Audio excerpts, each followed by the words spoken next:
Boa noite, amigos. Nós recebemos com muito prazer um dos brilhos da nossa gastronomia, uma pessoa de muito sucesso e que agora está levando a culinária que é do Recife para São Paulo. Felipe Ferreira. Isso. Boa noite. Boa noite. Como é que começou a sua vida na gastronomia? Você é de onde? De que cidade? Eu sou de Viana do Castelo. Viana do Castelo, em Portugal. Litoral norte de Portugal. E de lá, como é que começou a sua vida na gastronomia? A gastronomia, na realidade, ela me persegue desde quando eu era criança. Minha mãe é cozinheira de profissão. Então, ao longo da minha vida, eu sempre via minha mãe cozinhar, preparar grandes pratos lá em Portugal. E, aos poucos, eu fui me apaixonando, né? E fui gostando daquilo que ela fazia. E, daí para frente, eu ingressei na gastronomia e fui-me embora, já lá em Portugal. E o que você comia em casa, hoje você serve nos restaurantes? Algumas coisas sim. Os pratos típicos de domingo que a minha mãe fazia em casa. Cabritos ao forno, galinhas de cabidela.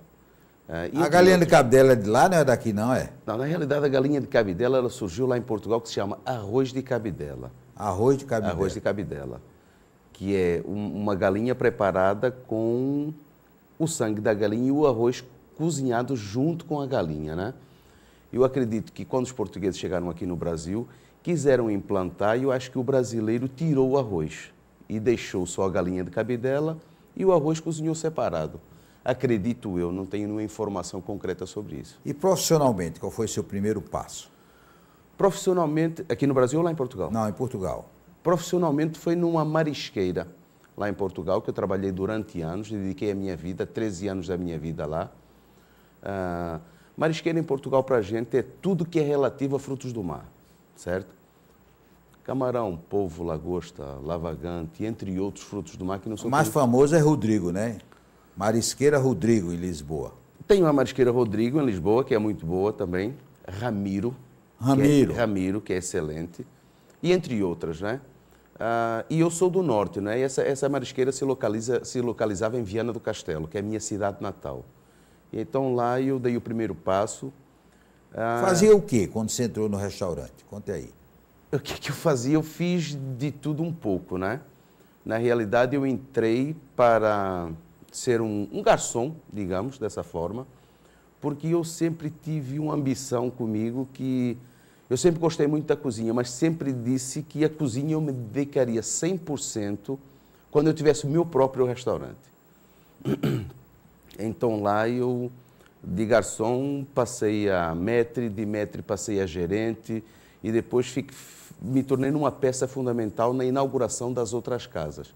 Até um belo dia que eu conheci um português que morava aqui no Recife e eu vim de férias aqui no Brasil, me casei com a minha esposa, Fátima, né? Viemos de férias e fui visitar esse português e esse português me apresentou um outro português que me fez o convite para eu vir para o Brasil, para o Recife. Sim, mas também teve o dedo também da sua esposa, que é brasileira.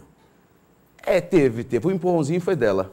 Empurrãozinho não, empurrãozão. Empurrãozinho. Tá doido para apanhar quando chegar em casa. Foi Sim, dela. aí você resolveu vir para o Brasil e como é que foi sua carreira aqui no Brasil? Aqui no Brasil eu fui contratado por um restaurante, que é o restaurante mais antigo do Brasil. Excelente restaurante, a quem eu hoje compactuo o sucesso do restaurante Felipe, a minha passagem por esse restaurante. Trabalhei lá durante 6 anos. 6 anos depois recebi um outro convite também de um grande restaurante aqui do Recife. Passei lá mais 2 anos e meio, 3 anos à volta disso. E eu já tinha trajeto na minha programação, eu disse sempre quis ter meu restaurante. E 8 anos depois, 9 anos depois, eu abri o Felipe, uma casa portuguesa. O Felipe fica ali no Polo Pina, né? Fica no Pina, na Capitão Rebelinho. E não foi fácil essa coisa de você criar seu próprio restaurante, né? Não, na realidade não foi fácil. Nós temos uma concorrência grande. Hoje sempre tiveram, e hoje existem bons restaurantes no Recife, e o nosso mercado é muito competitivo. Então nós temos que ser bons naquilo que fazemos. E quando eu abri o Felipe, eu acreditava no meu sucesso, na minha trajetória, mas não imaginava que fosse ser o que é hoje. Não imaginava. E quando você abriu o Felipe, como é que você pensou para fazer o cardápio? Na realidade foi o seguinte, eu sempre prezei pela nossa matéria-prima portuguesa, né? Bons peixes, bons camarões, bom bacalhau. E eu trouxe esses ingredientes portugueses, né? Que hoje encontramos com facilidade aqui no Brasil.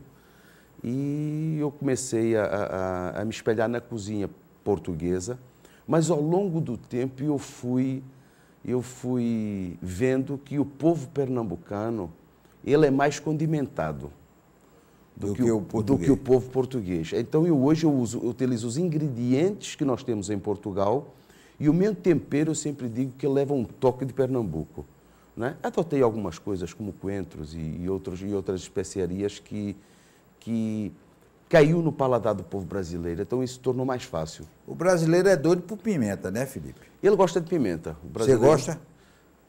Gosto de trabalhar com a pimenta, mas não sou fã do consumo da pimenta. Agora, uma das características do Felipe é a excelência do seu bacalhau. Onde é que você consegue aquele bacalhau? O bacalhau hoje, há alguns anos atrás eu recorri ao mercado de São Paulo, né? Bacalhau Gados Morrua, 6/7. 6/7, eu acho que muita gente não sabe, eu vou explicar o que é que significa o 6/7, o 7/9. 6/7 significa que numa caixa de 25 quilos de bacalhau, nós encontramos dentro da caixa de 6 a 7 peixes. Quando nós temos o 7/9, nós encontramos de 7 a 9 peixes. Quando nós temos o 11/15, nós encontramos de 11 a 15 peixes. Então o 7/6, ele é um bacalhau alto, né? Nos proporciona na dessalga uma aposta bonita.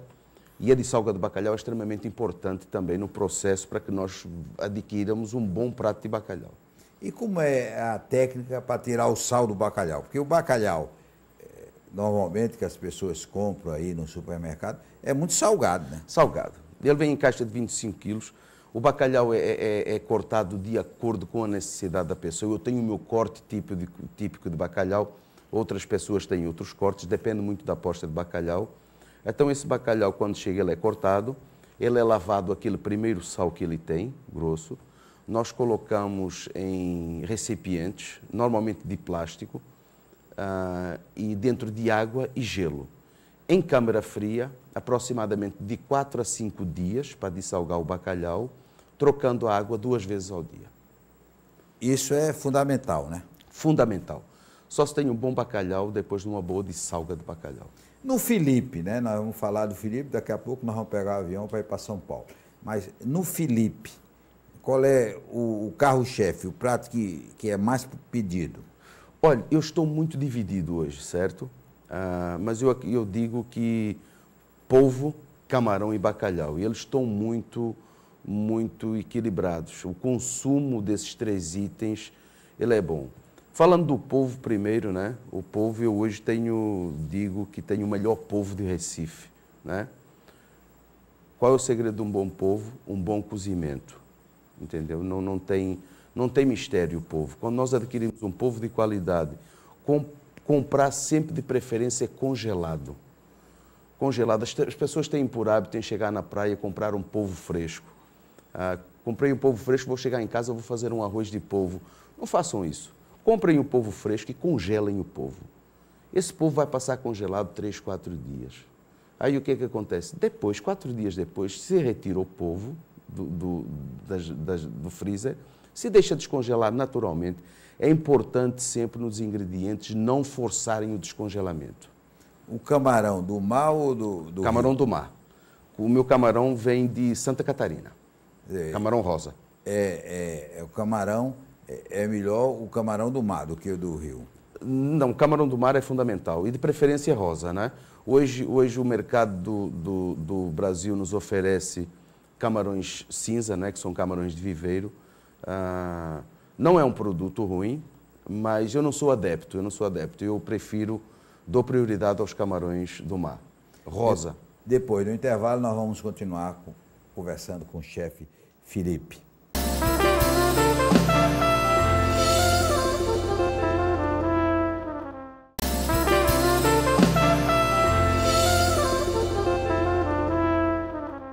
Vamos continuar conversando com o chefe Felipe Ferreira.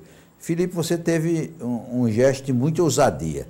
Saiu aqui do Recife para o mais importante polo gastronômico do país, aliás, um dos mais importantes polos gastronômicos do país, que é São Paulo. Como foi sua ida para São Paulo? Na realidade, eu sou um empresário ambicioso, né? Mas sempre muito firme, sempre com os pés no chão. E o projeto de São Paulo, ele já me perseguia há uns 4 anos. Sempre algumas dificuldades, como dificuldades financeiras do país, que nós ultrapassamos, infelizmente.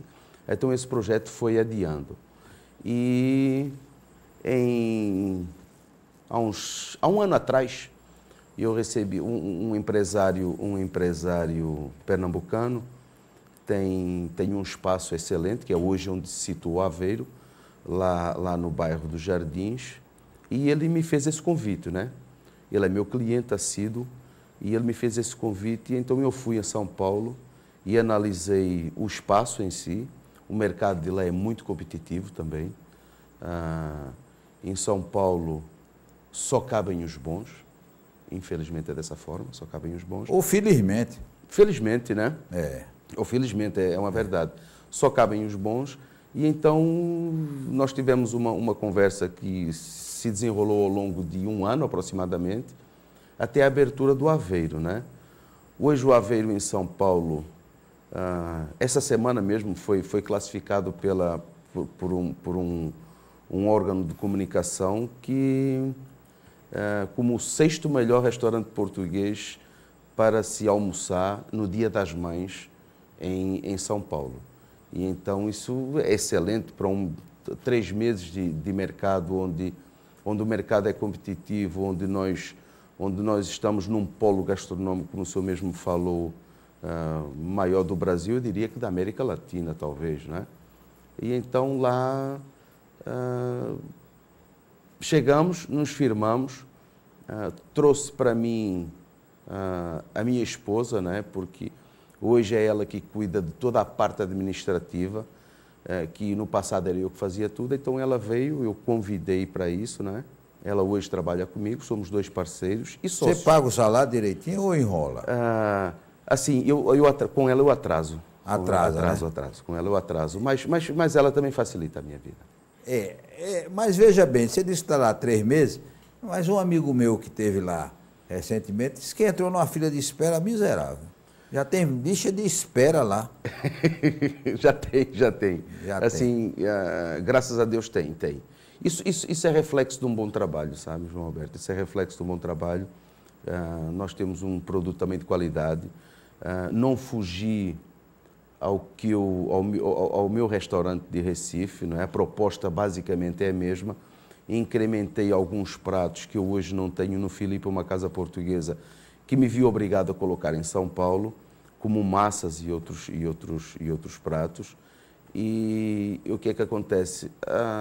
Caímos na graça do paulistano, eu acredito. Agora, esse amigo meu comeu uma feijoada portuguesa. Que diabo é feijoada portuguesa? Você só serve lá, não serve aqui? Não, só sirvo lá. Não é feijoada, assim, é feijoada essa feijoada portuguesa, na realidade ela é uma feijoada transmontana, né? Nós temos um prato típico lá em Portugal, que é uma feijoada transmontana, que eu aprendi a fazer com a minha mãe, né? E então eu vi que os paulistanos, eles têm por hábito de comer feijoada ou na quarta-feira ou no sábado. E então eu disse, não, eu vou fazer o seguinte, eu vou fazer uma feijoada na quarta-feira.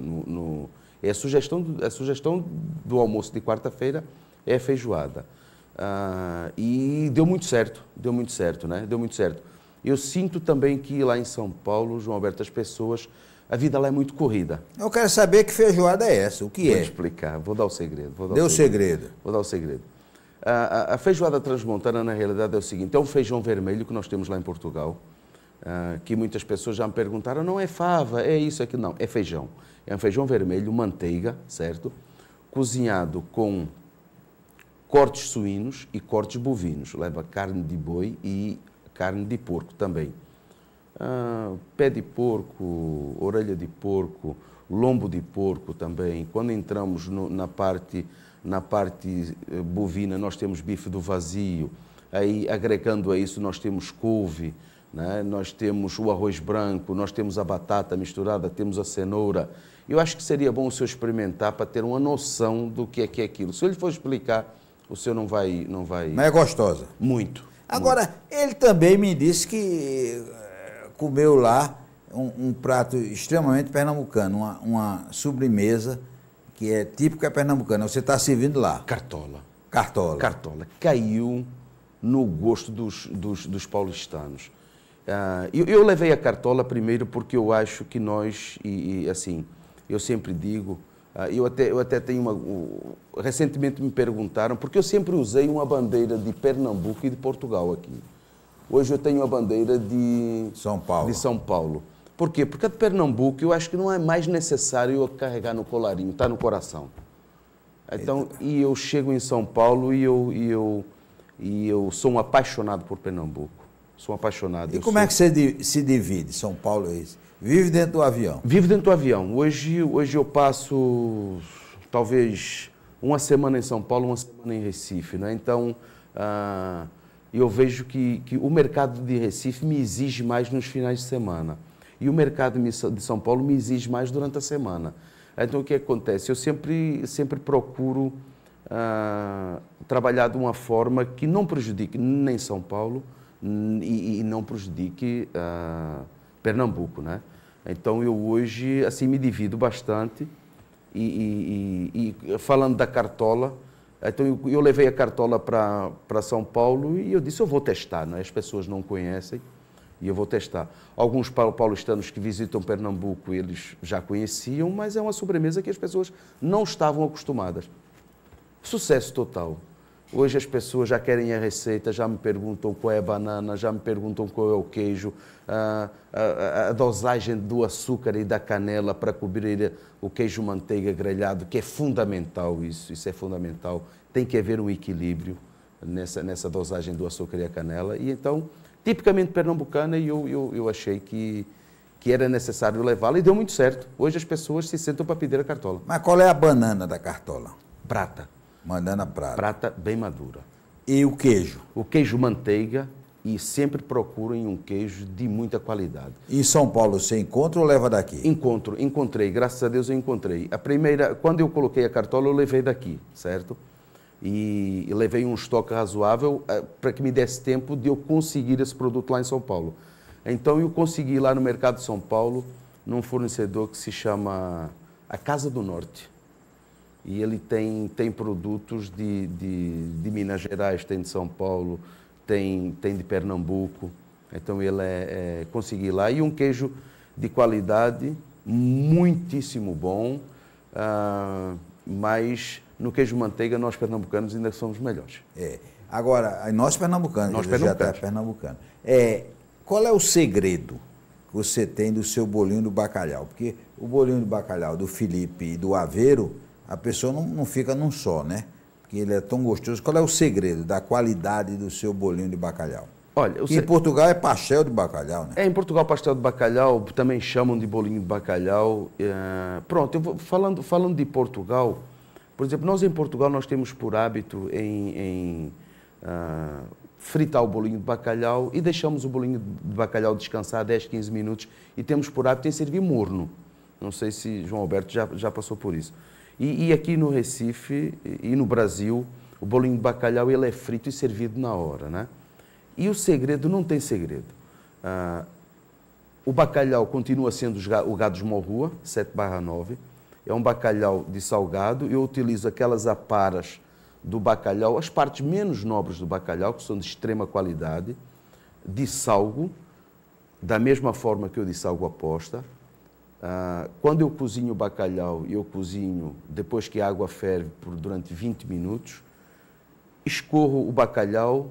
Quando o bacalhau está frio, eu limpo de peles e espinhas, certo? Desfio o bacalhau. E o segredo ali é o seguinte, primeiro, espremer bem o bacalhau não pode ter nenhum teor de água, ele tem que ser bem espremido. equilibrar a quantidade da batata com a quantidade de bacalhau limpo de peles e espinhas, certo?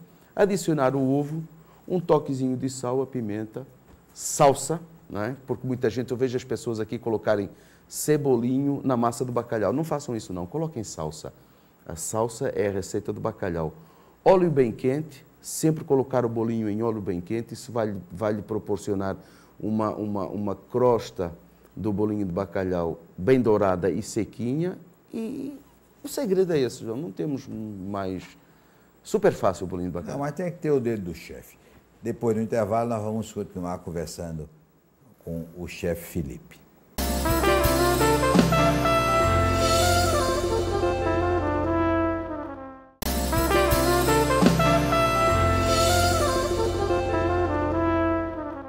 Nós vamos continuar conversando com o chefe Felipe Ferreira. Felipe, uma das características que eu acho do seu restaurante aqui do Recife é que desde a inauguração, e eu estive lá na inauguração, até hoje, praticamente são os mesmos garçons. Como é para segurar? E é importante isso, você ter uma equipe fixa? É importante, é importante. O que é que acontece? Eu sempre procurei contratar as pessoas o mais profissional possível, né? E as pessoas, a maioria, alguns chegaram até mim já treinados, né? Já vindo de outras casas, e outros eu treinei, certo? Sou muito exigente na minha qualidade de serviço. Os meus funcionários que me podem assistir, eles sabem disso, né? Sou amigo deles, entendeu? E o que acontece? E é uma casa que tem regras, né? Então, o que acontece? Os funcionários, respeitando as minhas regras, que não são abusivas, são dentro dos parâmetros normais que exige a nossa profissão, né? Há um equilíbrio entre ambas as partes, da parte deles e da minha parte, profissionais bem remunerados, e eu acho que basicamente é isso. E hoje eu tenho um nível de clientela que facilita o meu trabalho, e é prazeroso para os meus garçons trabalharem com esse nível de clientela. Então, isso aí é muito importante. O meu garçom, dentro do restaurante Felipe, ele se sente respeitado, sabe? As pessoas, o nível social que me frequenta hoje é muito bom. São pessoas de uma educação fantástica, né? E então eles sentem prazer. Eu sempre digo ao meu funcionário o seguinte: no dia que você se levantar da cama e não sentir prazer em vir trabalhar, alguma coisa está errada. Procure saber o que é que está acontecendo, né? Porque não vai ser bom nem para você, nem vai ser bom para casa. Quando você se levanta na cama feliz, alegre, porque eu vou trabalhar, né? E ele passa um dia de folga em casa, tranquilo, equilibrado, né? E após o dia da folga, e ele se organiza para vir para o trabalho, e ele vem feliz, chega no trabalho, se sente realizado. Isso é importantíssimo. Agora, alguns clientes seus ganharam um prato, né? Prato com o nome dele, né? Jorge Petribu. Jorge Petribu tem um prato dele aqui em São Paulo. Tem. Jorge Petribu tem aqui em São Paulo, a Linagem tem aqui em São Paulo, Américo Pereira tem aqui em São Paulo. Esses pratos no meu cardápio, eles surgiram da seguinte forma. Pessoas que me conheceram nos restaurantes anteriores que eu trabalhei, né? E que já frequentavam e sempre me acompanhavam. E depois eu inaugurei o restaurante Felipe, e eu vi que tanto nos outros restaurantes quanto no meu restaurante eles eram adeptos de determinados pratos. Porque o povo pernambucano, ele tem muito por hábito de fazer seu próprio prato. Não sei se Qual é o prato de Jorge Petribu? Tornedor alto na brasa, acebolado, com farofa de ovos e batata palha. É o que ele prefere? É o que ele prefere, é o que ele gosta de comer. Ainda hoje, quando ele vai lá, né? Ainda hoje, quando ele vai lá, ele come. Ainda hoje, quando ele vai lá, ele Felipe, qual é o peixe que você gosta mais de trabalhar? Sirigado. É um peixe que é nosso, né? Quando eu digo nosso, você já reparou, quando eu digo nosso, Pernambuco, eu já sou pernambucano, né? Quando eu digo nosso, é um peixe que é nosso. É um peixe de uma qualidade fantástica, de um teor de gordura muito equilibrado, ao contrário de outros peixes que nós podemos encontrar. Só trabalho com peixe fresco, compro o peixe inteiro. Mas o sirigado não é fácil de achar, não, né? Não é fácil. Então, isso é que nos engrandece, né? É nós arrumarmos o canal de fornecimento desse peixe, nós termos uma fidelidade para com o nosso fornecedor, certo? Eu hoje tenho um fornecedor que se tornou meu parceiro, tanto no camarão, tanto no polvo, tanto no sirigado. E então, nós sendo fiel a esse fornecedor, ele vai ser fiel à nossa casa. O que acontece? Ele tem uma compra garantida e ele tem uma venda garantida e eu tenho um fornecimento garantido também. Então, o segredo é esse, João, é nós sermos fiéis aos nossos fornecedores. Quando nós somos fiéis aos nossos fornecedores, o nosso fornecedor vai se tornar fiel à nossa casa também. Mas qual é o prato que é mais pedido lá no restaurante? O bacalhau a Filipe, é? O bacalhau Filipe é o mais pedido. Entre outros, bacalhau Filipe, primeiro porque ele leva o nome da casa, né? Posso dar a receita rapidinho? Pode. Posta alta na brasa, com batata, cebola, brócolis, pimentões, refogados no azeite. Um azeite sempre de extrema qualidade. Isso vai nos proporcionar um prato fantástico. Quando nós temos produtos de qualidade, quando nós temos paixão por aquilo que nós fazemos, né? Porque me dá prazer, independentemente da remuneração, então nós temos que ter prazer naquilo que nós fazemos. Quando nós temos um produto de qualidade, quando nós temos prazer naquilo que fazemos, tudo se torna muito mais fácil, entendeu, João Alberto? É fácil de se trabalhar, é fácil. Você, um tempo, Filipe, andou pensando em abrir um restaurante na Zona Norte, em Casa Forte. Esse plano está arquivado ou está apenas esperando uma melhor chance? Não, de forma alguma. Eu desarquivei esse plano depois que a minha esposa aceitou vir trabalhar comigo, né? Depois que ela aceitou vir trabalhar comigo, então vai se tornar mais fácil para mim, né? Quando ela cuida da parte administrativa, quando eu cuido do restante, do restaurante, a logística da coisa, como as coisas acontecem, então eu vou ficar com mais tempo livre para fazer isso. Sou um apaixonado pela Zona Norte do Recife. Acho a Zona Norte do Recife fantástica, né? Embora eu hoje esteja localizado em Boa Viagem, no Pina, mas a Zona Norte do Recife eu vejo que tem bairros excelentes e onde cabe um restaurante Filipe lá, né? É um projeto, talvez, nós estamos no ano 2019, talvez agora para meados de 2020 a gente possa já dar andamento a esse projeto e é uma realização minha. Vou me sentir muito feliz quando isso acontecer. Nós agradecemos a audiência de vocês e estaremos juntos, se Deus quiser, no próximo sábado aqui na TV Tribuna, Canal 4. Até lá.